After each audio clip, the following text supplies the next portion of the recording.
Welcome, welcome, welcome to the Expert Speaker Podcast. We have the legend himself, Alfonso Cuadra, founder of Wealth Genius, fellow Canadian professional speaker. Welcome to the podcast, Alfonso. How's it going? Majeed, like magic. You got it. It's going great. It's a beautiful day here in Ottawa. You're on the other side of the river. I I'm over know. in Quebec. You have an amazing story. I remember the first time I met you, you told me from rags to riches, from war-torn Venezuela down to the downtown streets of Ottawa, building a clothing fashion line with multiple stores across Canada, making millions of dollars and then losing it all like a reckless young man, and then building a real estate business. And I remember when you had 13 doors, Yeah. which was about 12 more doors than I had at the time. And now I think you're up to 900 doors. So I'm excited to hear about your journey. And I remember when we were in the YMCA building with a whiteboard, trying to figure out, you and me trying to figure out, how do we get speaking engagements and how do we build a business with public We speaking? were so naive, Yes. Okay. So I love did it. you go bankrupt, by the way? Never. No, I didn't go. When I was 24, I had some financial issues, troubles. I went, obviously at 21, making millions of dollars and being completely responsible. No, I wasn't. But, I spent all the money really. I thought that my business was going to be a stream that was going to keep on giving for the rest of my life, right?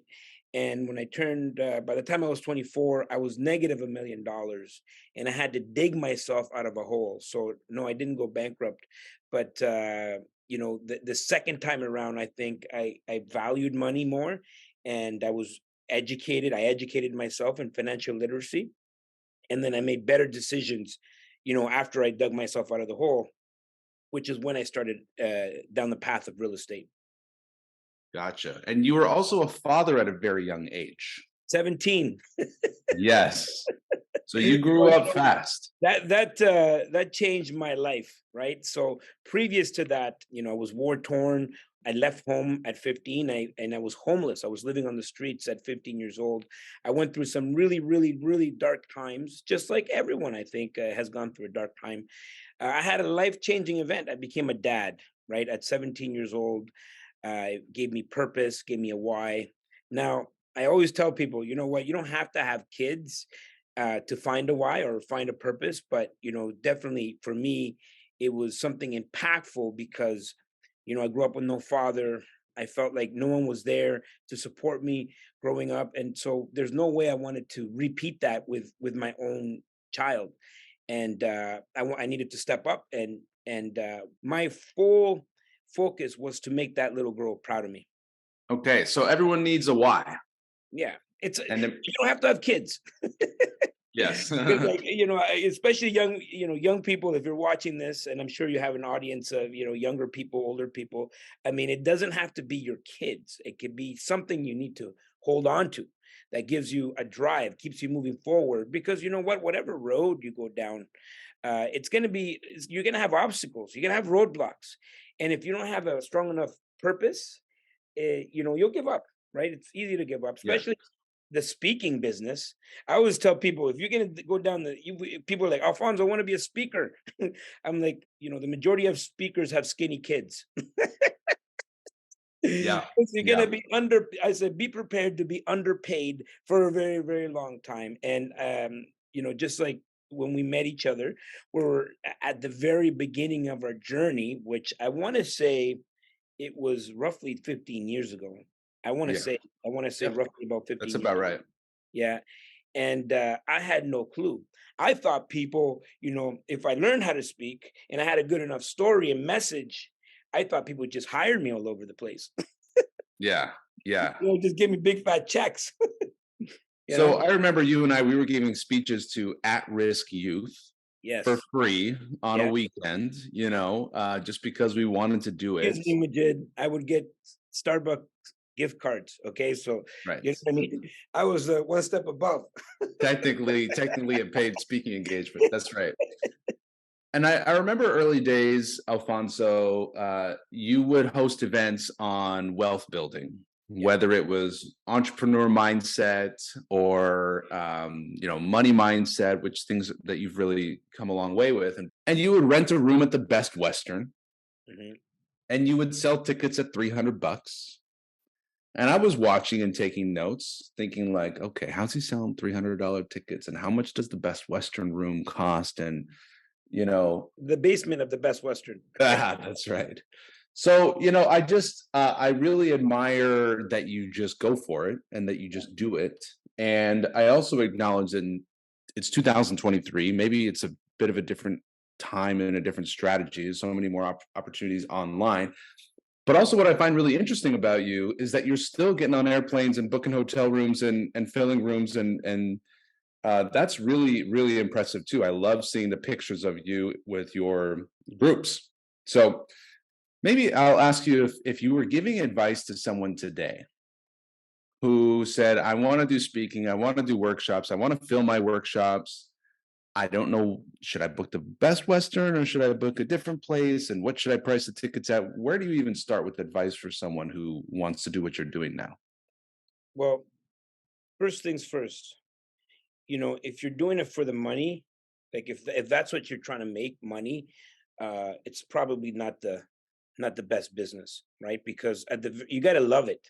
Like it's got to be a burning desire, and this is why we talk about a purpose or a mission. Something that it's going to drive you, because you're not going to make money. You're going to put out a lot of money doing events with like two or three people show up. You may do Zoom, maybe you go online, or you go on people's podcasts or whatever. You got to build your name. You got to brand yourself, and you got to start building a community, right? If you want to be a professional speaker or professional anything, um, people talk, "What's the book? Where can I learn about speaking?" I always tell people, you got to read about these two things. Even in real estate, people ask me, "How do I become a real estate investor?" I say, you got to read about these two subject matters: leadership and sales. Leadership, how to get a group of people to follow you on a consistent basis. So there's a base, right? You have a base of people that are going to follow you, that are going to fill part of your room. And then those people, because you've serviced them to a point where they're so happy and satisfied, they're going to pull other people into your room, right? Then you start building the community. Now, sales, if you don't know how to close, right? Once those people come, because people will come, people will come to a free event, people will come to a paid event sometimes, depending on the subject matter. They will come, but now you gotta learn how to sell, right?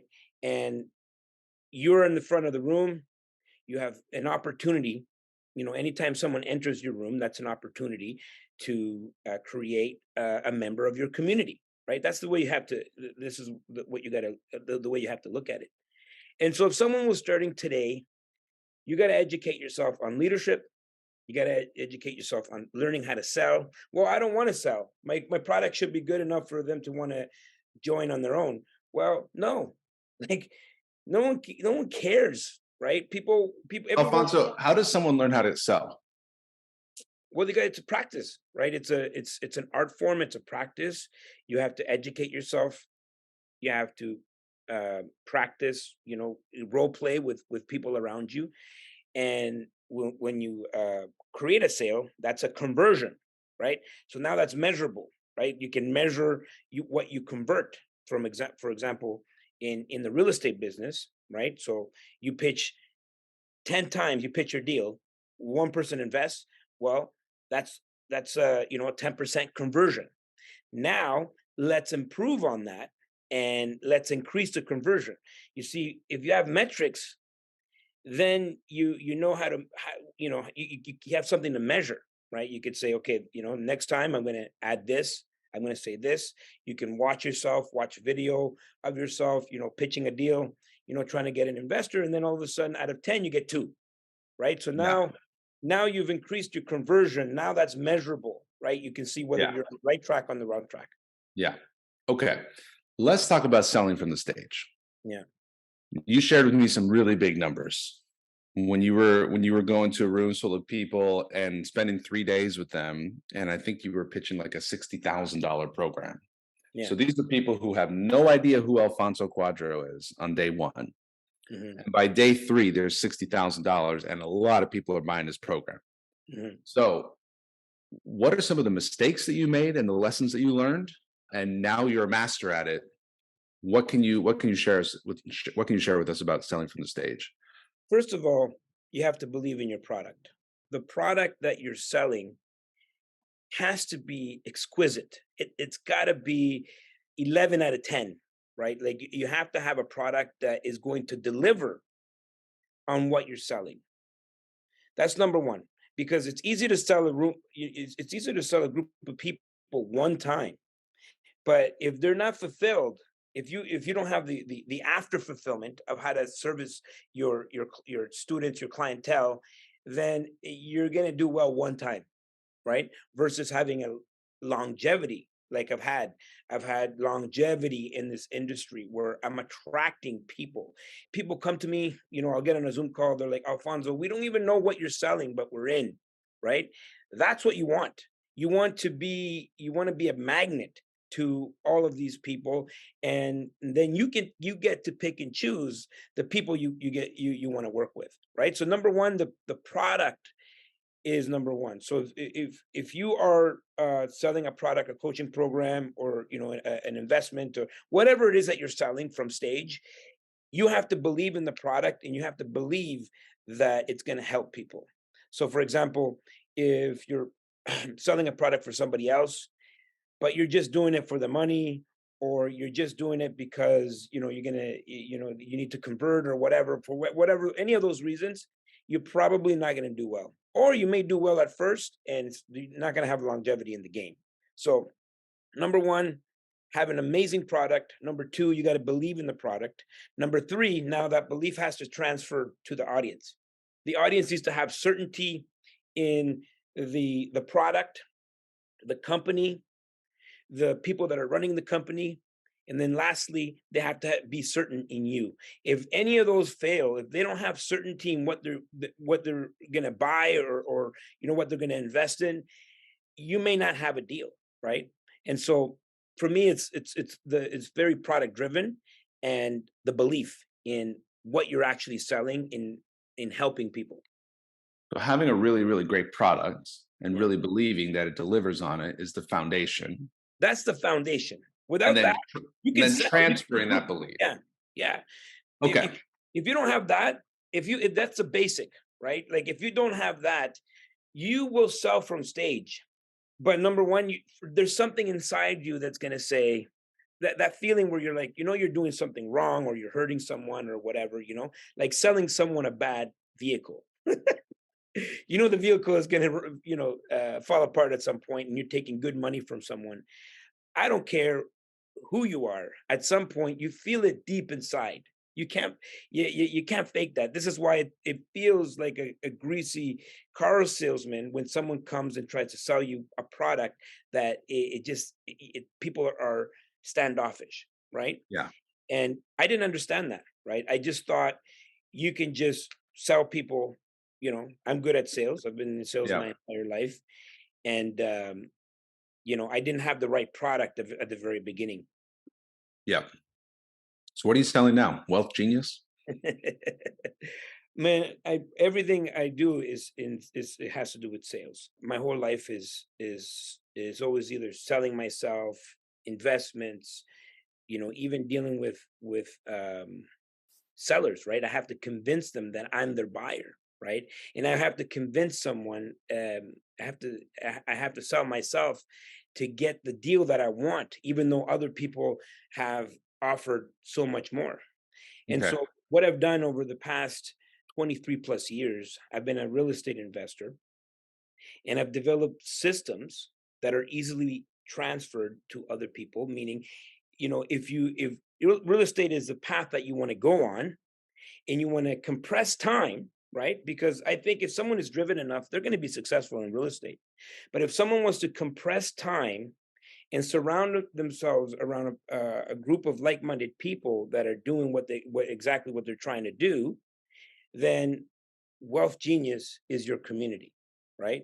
And so I've created a real estate platform, and I travel all over North America sharing that platform with thousands of people. So I've seen you in every major city in Canada. Are you in the US too doing Yep, this? yep, Okay. yep, And I see a picture of you in front of a large group of people. yeah. And I'm always impressed and I'm always wondering, how do you get the people there? I Well, just did an event in I'm Ottawa. I did an event in Ottawa. I got 80 people there. Nearly killed me. Mhm. I was like promoting that thing for 2 months. I was hustling. Yeah, And I see one day you're in Vancouver, next day you're in Toronto, next day you're in Montreal, and each one has 20, 30, 50, 100 people. yeah. So Well, what's we just came back from an event in Toronto. It was like 350 people. so how do you get the people there? Well, first of all, when everyone went online, like everyone went very virtual, I went the other way. I went in person. And I thought, well, you know what? I don't know if I could compete virtually because there was just so much. The offerings virtually were just so much. And I had this feeling inside me that said, people need in person, you know? And when they started to open the doors, different provinces and states all across North America, I was there at every opening of every province. I was the first one there. And so the key is building communities, right? So going to like say we go to Vancouver, right? So now we have like 20 members, right? But if you forget to service those members, if you don't fulfill those members, when you come back, those 20 people are not going to be there, and you got to start over. You got to start over. You got to start over. And so the key for me is like, okay, any city that I go to. So I just came back from Irvine, California. We have This is the first time I've gone to Irvine, California. We had like, you know, 20 people in the room, but all those 20 people now are members of Wealth Genius, right? They're part of our community. And our job between now and the next time we go is to make sure that these people are fulfilled. It's not just about selling a product, it's about providing value for someone. And when they feel fulfilled, they're going to get excited, and they're going to pull other people. They're going to say, "Oh, you got to come see this guy." So the next time I come around, I'm expecting to have maybe 50 people in the room, right?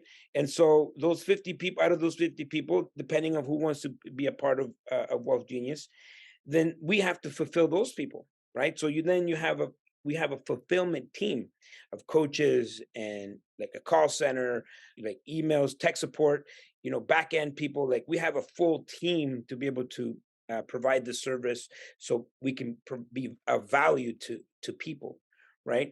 And so, how do I fill these rooms? I'm providing massive value.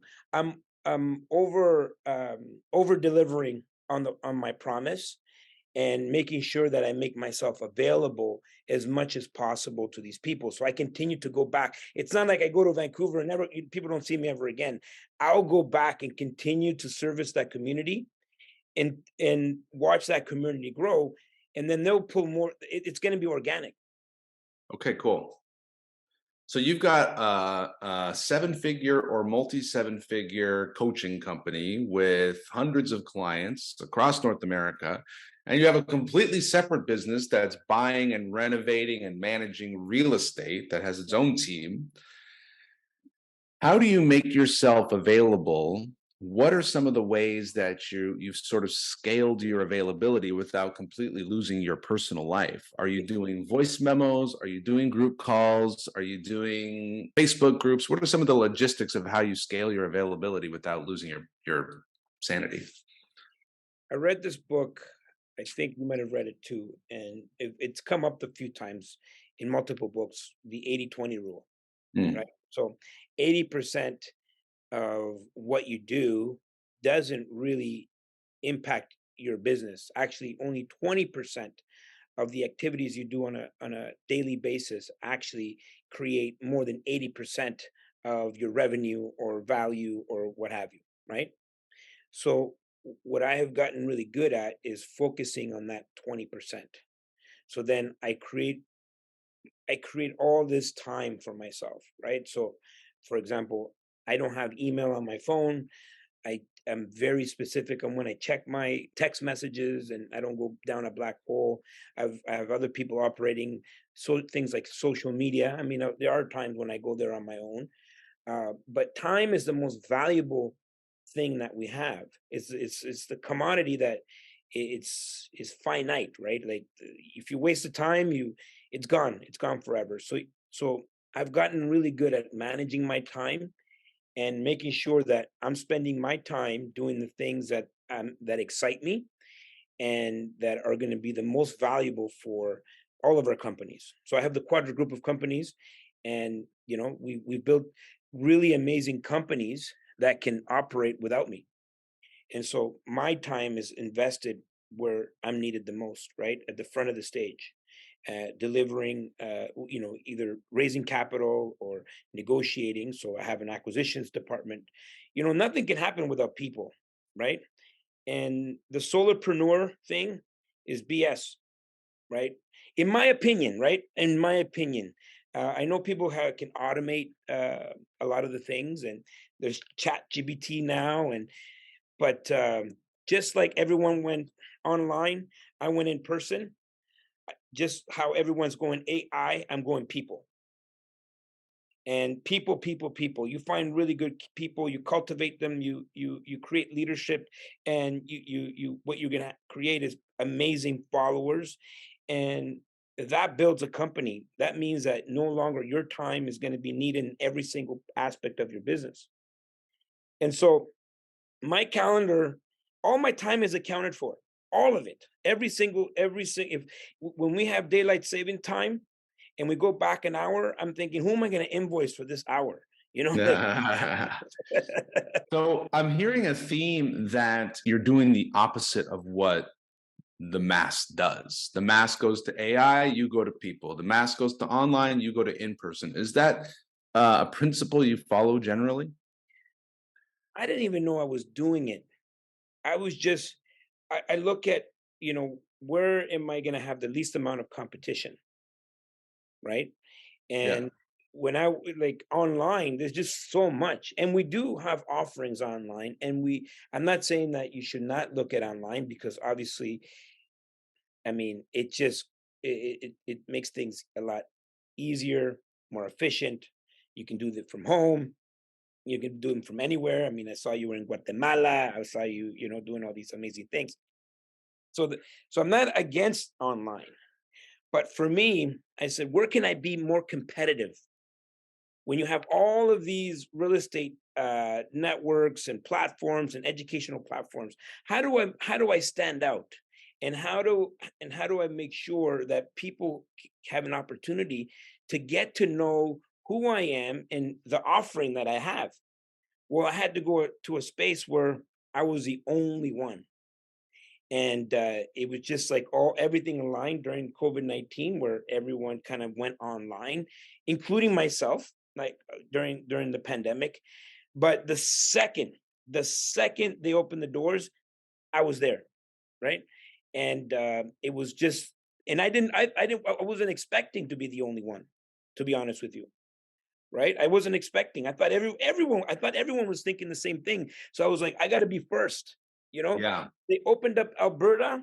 The second they opened it up, boom! I was the next week I was doing an event. The place was full because they were so hungry for it. Then I Mm. went to Edmonton.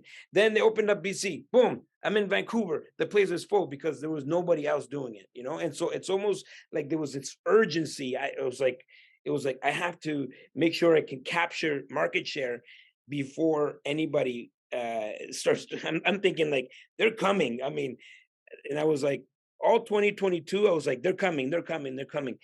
They didn't come yet. Now I'm too far ahead. Amazing. What have you learned from working with venues? That what do you look for in a venue now? And what do you negotiate and ask for with the venue? Because you've probably learned the hard way in a bunch of different ways.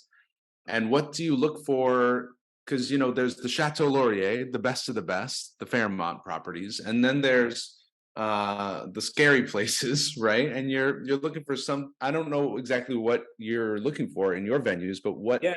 have you learned? So I have an events person. So number one, if you're planning to do a cross country, right? Which Canada is very easy, by the way. The US, I mean, how many cities have over 1 million people, right? But across Canada, you can, with two hands, we can count the amount of cities that would be viable for something like for, a tour across Canada. And if you're trying to book the venues, you know, what we discovered after COVID-19 is no one's working. So you send emails, no one gets back to you, and you need a full-time person. You need a full-time person that has a checklist of all the standards. So, we have a very specific standard. Not only that, we fly out a team. Like there's a whole process, and you need a what dedicated person that is just doing that, just booking things, just going to other venues. We've been really good with working with very specific hotels that have a very specific brand, and then we can kind of like go across the country, knowing what to expect. You get the surprise. Every time there's a surprise, we put it on a list, and or X out that venue that we're never going to go back there again. We learned as well that you need to be in venues that are flexible, where you can add more people than are expected. Things like coffee, water, people just like kind of like no-brainers, but you think they're no-brainers, but some hotels don't provide that. So you want to make sure that. So what we've done is we've created a checklist, and anytime we think about something, we add it to the checklist. If you're going to be renting equipment from the venue, it's going to be very costly. So we're like, okay, what can we travel with? What are the things that we can travel with that we can buy on our own? And what are the things that we absolutely need from the hotel? So we minimize the cost, and we learned this kind of like, hey, because like I had the luxury of working with other people that would hire me to deliver their programs, and they would take care of everything, right? So I had no clue. I had no clue. For example, we have a conference, and the venue is like $30,000 a day. I'm like, $30,000 a day. This is a 3-day event, you know, and we just had no clue of what things cost, because we never had done in every city. As I was growing the business, every city, the venues the people that were registering were more, and the venues were getting bigger and bigger and bigger, and so they required more, right?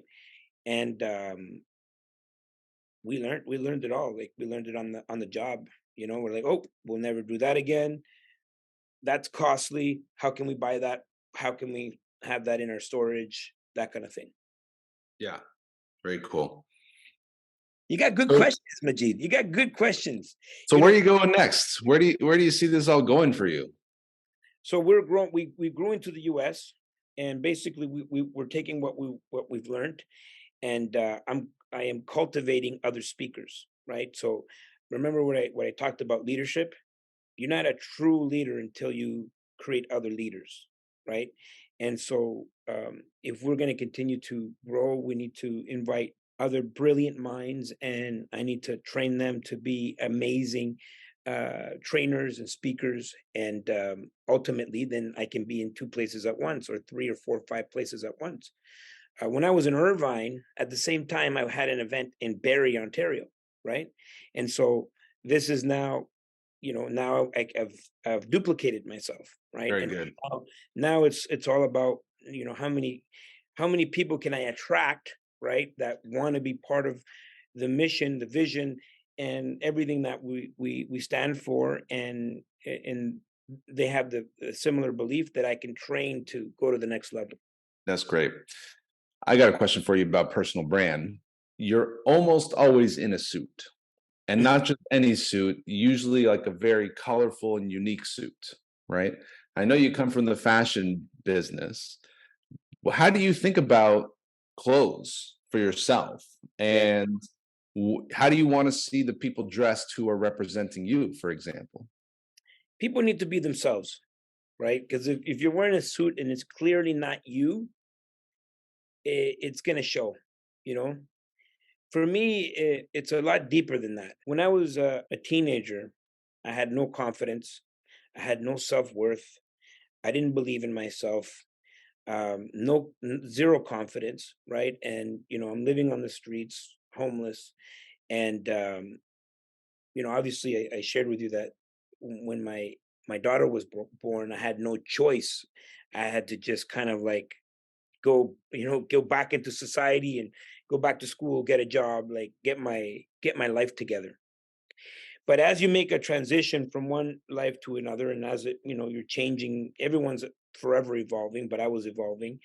When I was 15, I had gotten in trouble, nothing major, but I had gotten in trouble, and there was a court case that I had to deal with. And it's kind of like residue of my past life.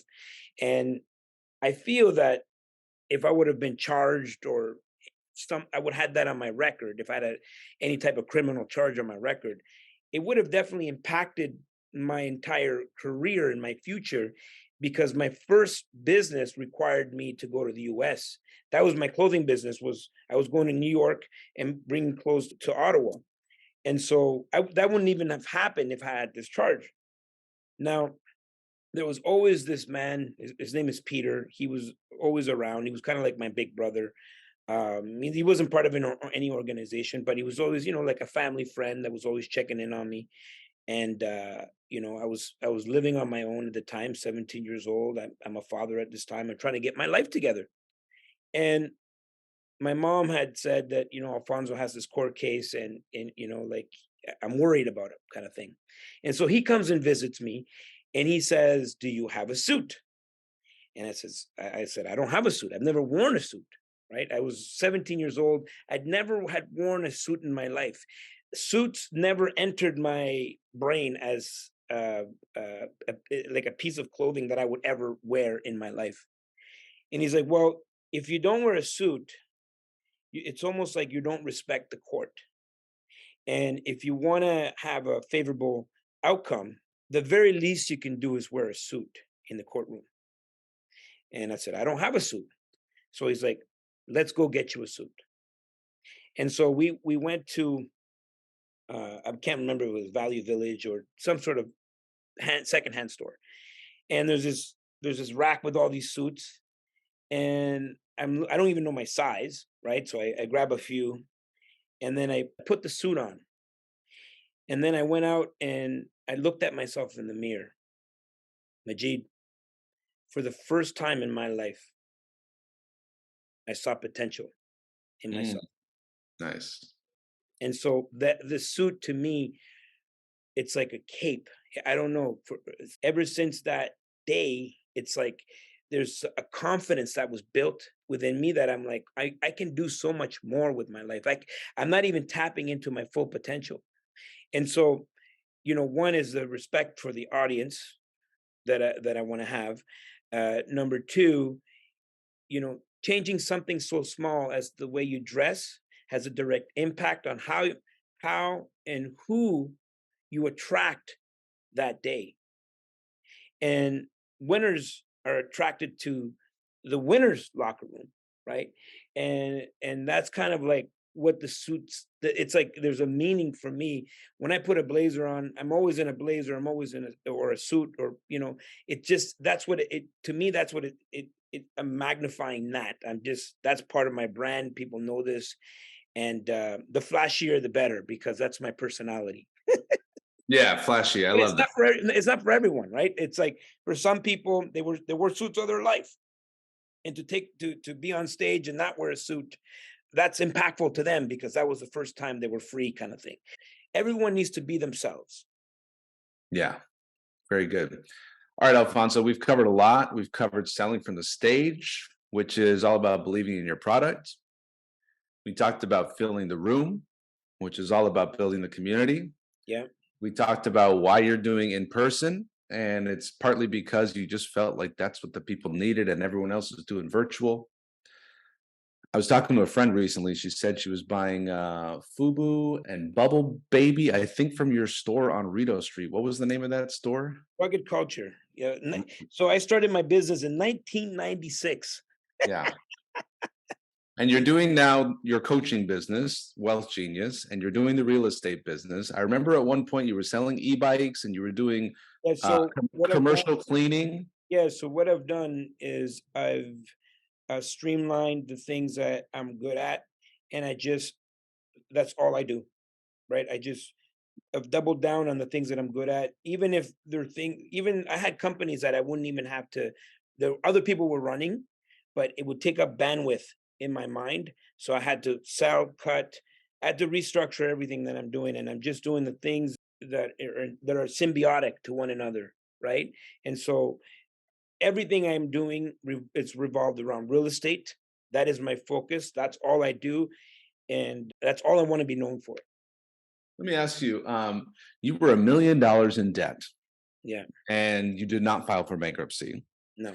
And I have a feeling you probably had other moments that felt like rock bottom for you. If you'd like to share what those other moments were, I'd love to Sure. know. And if you've seen a pattern of how you got yourself out of it, I'd love to know how you get yourself through those times. Well, the next time was when I got divorced. So I went through a divorce roughly about 11 years ago. It was rough emotionally because I was so successful in so many other parts of my life. But then this one thing, which is relationships, I wasn't successful. And so, I hit rock bottom, and it was a little bit ugly where I had to give up everything, anything liquid. I fought for my proper my income properties, but obviously, you know, all of my other liquid assets and my home and everything, I had to, I had to come to some sort of terms, and to the point where my lawyer was like, I'm advising you against this, and what I wanted is just for everything to end. So I probably, didn't do the best deal or whatnot. And it was a dark moment, but it was a moment where I had to kind of restart, refresh, and start from scratch all over again. And then the next time, I would say the most memorable time is COVID, right? So before COVID, my calendar was booked solid. I'm making over $1 million a year in speaking, and I'm living the life of my dreams, right? I'm traveling all over, and other people are paying the bill, and it is just all disappears, right? Yeah. And I was like, oh boy, what am I gonna do now, right? And so very much like an elastic band, if you take an elastic band, and I'm a big believer in this, either you're expanding or contracting, and sometimes you need to contract to expand. But when you expand, and like for example, you take an elastic band and you stretch it to its capacity. When you let it go, it's now bigger than it was before. And so acknowledging that now I have more knowledge, and every time I restart, it's like I'm not restarting. It feels like it's from scratch, but my elastic band is like this, right? And so of course you're going to contract a little bit, but don't live there. Expand again, right? And Wealth Genius was born from that, right? Like Wealth Genius did not exist before the pandemic. It was just it wasn't something that existed. And so what I did was I went right to work. I put in the work and I put in the time. Now I'm smarter, better, more efficient than I was before. And so every time you grow, every setback is a time of contraction, and your job is to learn from it and then expand once more. And it's now the elastic band is like this. And even if you let it go, now it's like this, right? And it's like, right? And Mhm. slowly you're growing and you become wiser. I didn't know how wise I would be in my 40s. When we met back when I was 30 years old, I thought, okay, I know all there is to know. So Little did we know how much we didn't know. yeah. So you've seen the cycles And if I could speculate what those low points have in common is in both of those, I'm referring to COVID and the divorce, Mhm. which I've experienced both. Mine happened at the same time, COVID and divorce. Wow, double whammy. Yeah, double whammy. In both cases, you have a vision of the future that vanishes.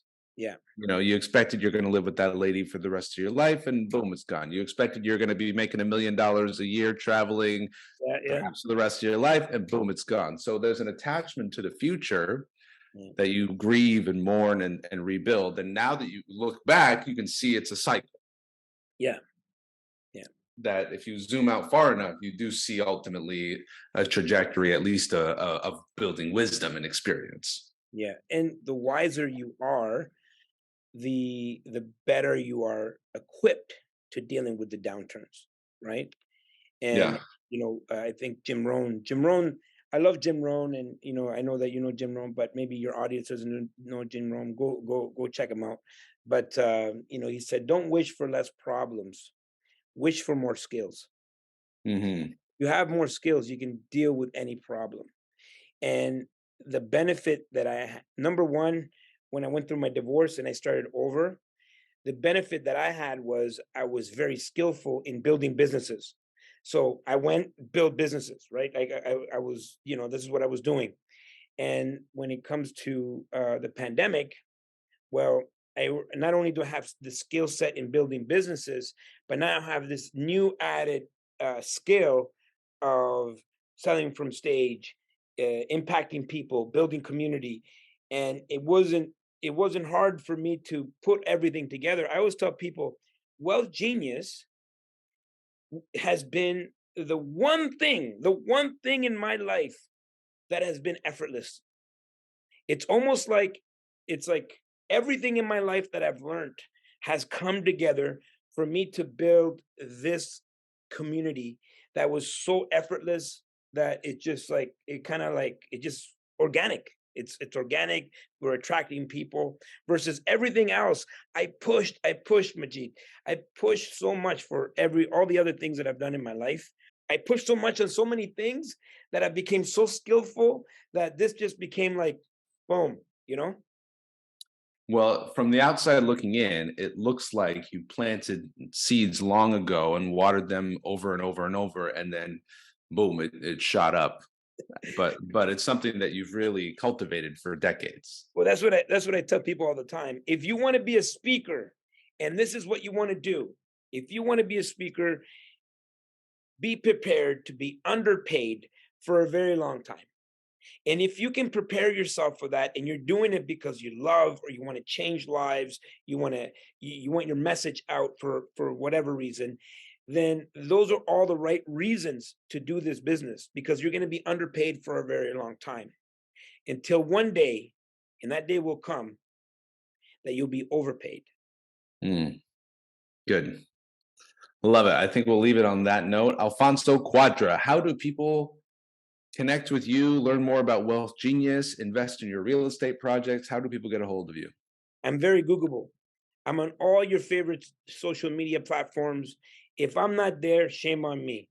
And Yes. just go to my YouTube channel, type in Alfonso Cuadra, subscribe. I have 1,100 videos of free content on my YouTube channel. And if anything that I say on there resonates with you, reach out. Okay, great. Thank you, sir. Appreciate you. Thank you for listening to the Expert Speaker Podcast. Be sure to hit the subscribe button and leave us a rating so that more people can discover the Expert Speaker Podcast and so more people can be empowered to share their message. Be sure to go to www.expertspeaker.com and take the masterclass to learn how to grow your business and make money speaking. It's totally free and will change your business. If you're ready to work with Expert Speaker, you can apply. Just go to expertspeaker.com/apply and someone from our team will be in touch with you to help you grow your business with public speaking.